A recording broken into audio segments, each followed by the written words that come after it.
Hola, mi nombre es Nayeli Contreras y les voy a hablar sobre el análisis filogenético del género Rampastos basado en datos morfológicos y moleculares. Como pequeña introducción, la familia Rampastos alberga 6 géneros y 42 especies, caracterizadas por sus grandes y voluminosos picos, como ya sabemos. Sus tallas varían de entre 65 centímetros de largo y 130 a 680 gramos de peso. Tienen picos con longitud aproximada de 9 a 20 centímetros y llegan a medir la tercera parte de su cuerpo. Poseen lenguas pilosas muy largas y aplanadas que llegan a medir hasta 14 centímetros. Tienen alas pequeñas, cortas y redondeadas y su cola es cuadrada. Tienen ojos rodeados por una piel desnuda de colores vivos y la vista es su sentido más desarrollado. No muestran dimorfismo sexual, sin embargo, en algunas ocasiones las hembras son un poco más pequeñas. Tienen un promedio de vida de 20 años, se alimentan de frutos secos, fruta madura, insectos, pequeños vertebrados y huevos de otras aves. Suelen encontrarse en parejas o en bandas de hasta 6 individuos. Emiten un canto monótono o graznido. Suelen hacer su nido en cavidades de los troncos de los árboles y se reproducen a finales de enero, poniendo de 2 a 4 huevos con un periodo de incubación de 17 a 20 días. A los 3 o 4 años, los jóvenes son maduros sexualmente y desarrollan un papel importante en los ecosistemas debido a que son especies dispersoras de semillas. En esta investigación se utilizaron 11 especies, las cuales fueron Rampastos toco, Ariel, Brevis, Vitellinus, Tucanus, Dicolorus, Culminatus, Sulfuratus, Swainsonia, Cuvieri y como grupo externo Pteroglossus aracari. Como objetivo se estableció resolver las relaciones filogenéticas del género Rampastos. Como primer paso se realizó una búsqueda y se determinaron 20 caracteres con sus posibles estados de carácter, los cuales se enumeraron del 0 al 1 en estados de presencia o ausencia o del 0 al 5 en estados multiestado. El primer carácter que utilicé fue de piel desnuda alrededor de los ojos, color del iris, color de la base de la mandíbula inferior, color de la base de la mandíbula superior. En este caso los dividí de esta manera para que los colores no se sobrepusieran. También utilicé el carácter de la línea que divide el pecho del vientre, bordes de la mandíbula del pico, color del área malar, color en el columen, círculo ocular, mancha ovalada en la punta del pico, curvatura del pico, supracaudales, banda roja del pecho, forma del columen, vocalización, tamaño, pequeño siendo menor a 500 gramos y grande mayor a 500 gramos. Coloración de la garganta, patrón de coloración del pico, tamaño del pico y estrías en el pico. Como método, después de la elaboración y la codificación de estos caracteres, la matriz con igual peso y secuencia de edición simple se añadió el programa TNT, arrojando un árbol más parsimonioso, al igual que el índice de retención y consistencia, además de las sinapomorfias en común entre los árboles arrojados. Para el alineamiento con Bioedit, para la obtención de la secuencia se acudió a la página de NCBI, en donde se buscaron las secuencias del gen del citocromo C oxidasa subunidad 1 y las secuencias fueron recortadas y alineadas mediante el alineamiento múltiple por Clausthal W. Se corrieron las secuencias y se esperó a que éstas se alinearan. Finalmente, la alineación se guardó como documento FASTA. Por último, para el análisis con Mega, la alineación realizada anteriormente en el programa Bioedit se subió al programa. Se seleccionó la construcción de máxima parsimonia y se seleccionaron los ajustes a método Bootstrap por medio de 1000 réplicas. Finalmente se obtuvo el árbol de consenso y se interpretaron los resultados obtenidos. Antes de mostrar los resultados voy a explicar un poco de lo que es el citocromo C oxidasa subunidad 1, que sirve como un código de barras para la identificación de especies animales y es utilizado muy comúnmente. Esta es una enzima de la cadena de transporte de electrones, recibiendo un electrón de cada una de las 4 moléculas de citocromo C. Después lo transfiere a una molécula de oxígeno, reduciéndola a 2 moléculas de agua. Acoplada a este proceso se produce una translocación de protones a través de la membrana, lo cual genera un gradiente electroquímico que la enzima ATPase sintasa emplea para sintetizar ATP. Conforme voy explicando los resultados, voy discutiendo de igual manera. Para el primer resultado se puede observar las sinapomorfias de los caracteres establecidos en cada una de las especies, siendo este el más parsimonioso.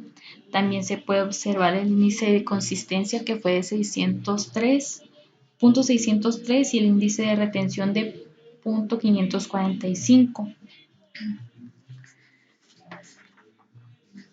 Y bueno, aquí se puede observar una politomía agrupando a las especies de Rampastos sulfuratus, Rampastos swansoni y Rampastos brevi, lo que indica que no se utilizaron caracteres determinantes para la exclusión de estas especies, además que se presentan grupos mayoritariamente monofiléticos, siendo el carácter 11 el que respalda dicha monofilia debido a que se encuentra en la mayoría de las especies.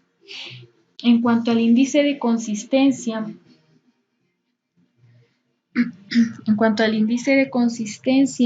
es un índice bajo, por lo que hubo presencia de varias homoplasias en los caracteres, y en el caso del índice de retención indica que puede haber varios cambios dentro del árbol. Lo que se pretende es que se dé un valor de consistencia del 90% como mínimo para tener una mayor seguridad en los caracteres. Por lo tanto, los caracteres utilizados en esta ocasión o en esta práctica no fueron lo suficientemente satisfactorios para el análisis filogenético. Y bueno, ahora voy a explicar los árboles filogenéticos de cada carácter obtenidos y voy a ir describiendo las sinapomorfias. En el primer carácter se observan simplesiomorfias y autapomorfias. Para el segundo carácter se presentan autapomorfias en la especie de Rampastos sulfuratus, al igual que simplesiomorfias. Para el carácter 3 se presenta el mismo patrón que en los caracteres anteriores. Para el carácter 4 ocurre una convergencia. Para el carácter 5 se observa una autapomorfia en la especie de Rampastos toco. Para el carácter 6 y 11 se presenta únicamente simplesiomorfias. Para el carácter 7 se presentan tanto simplesiomorfias como autapomorfias. Para el carácter 8, 9 y 10 se presentan reversiones. Para el carácter 12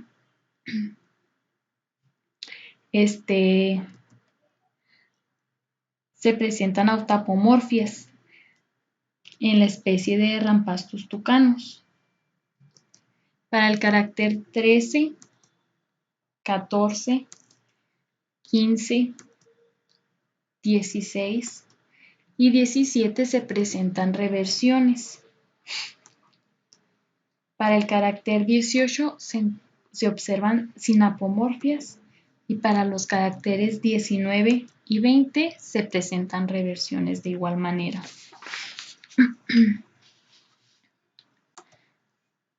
Como discusión, el autor Weinstein en el 2005 indica que los caracteres como la coloración de la garganta, coloración de la cubierta, coloración de la piel desnuda alrededor de los ojos, el patrón de coloración del pico y la banda roja del pecho carecen de señal filogenética significativa, mostrando en sus resultados patrones de homoplasia como convergencia y paralelismo y sinapomorfias que es la retención de los estados de caracteres ancestrales, lo que coincide con mis resultados. Perdón. Y en cuanto como último resultado, para el árbol filogenético en el programa MEGA, la historia evolutiva fue inferida usando el método de máxima parsimonia, donde se muestra en esta imagen el árbol número 1 de los 7 árboles más parsimoniosos, teniendo una longitud de 111 pasos, con un índice de consistencia de 0.546 y un índice de retención de 0.634. La literatura indica, bueno, comparado con el trabajo de este mismo autor Weinstein en el 2005, él obtuvo un índice de consistencia de 0.48 y un índice de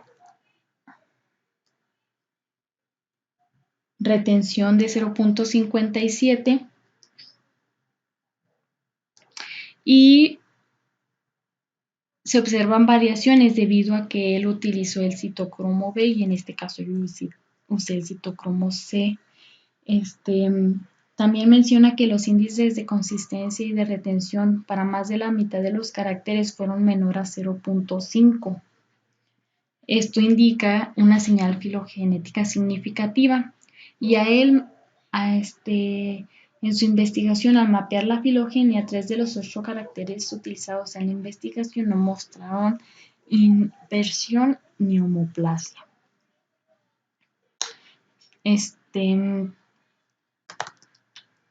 También menciona que caracteres como la forma del columen, la vocalización y el tamaño corporal muestran una señal filogenética significativa. Estos fueron los caracteres que realmente ayudaron a las relaciones filogenéticas de este género y que son caracteres fortuitos debido a que tienen una fuerte señal filogenética en la filogenia del ADN mitocondrial. También menciona que en tanto 5 de los 8 caracteres, como ya mencioné, los caracteres de coloración, tenían un índice de consistencia y de retención bajos. Y en su trabajo realizado se obtuvo los mismos resultados que él, ya que él menciona que Rampastos tucanus y Rampastos cuvieri no forman grupos monofiléticos y divergentes. Finalmente, Haffer en 1974 y 1997 realizó un documento donde menciona las zonas de intergradación morfológica entre las subespecies Rampastos vitellinus alrededor del río Amazonas. Esta investigación consiste y menciona más bien que ocurre un flujo continuo de genes del ADN mitocondrial entre el Rampastos vitellinus, culminatus y eril, siendo una de las posibles razones de las relaciones filogenéticas entre estas 3 especies. Y finalmente, como conclusión, de acuerdo con la literatura consultada, algunos de los caracteres resultaron contundentes para el establecimiento de relaciones filogenéticas, como fue la vocalización, forma del columen y tamaño corporal. Sin embargo, otros caracteres no fueron demasiado buenos para establecer estas mismas relaciones, como por ejemplo la presencia o ausencia de las bandas en el pecho.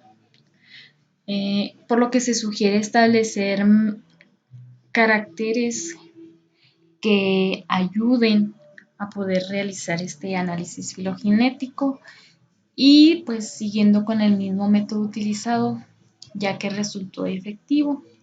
Por lo que se podría decir finalmente que el objetivo no se cumplió en su totalidad. Y finalmente estas son mi bibliografía consulta.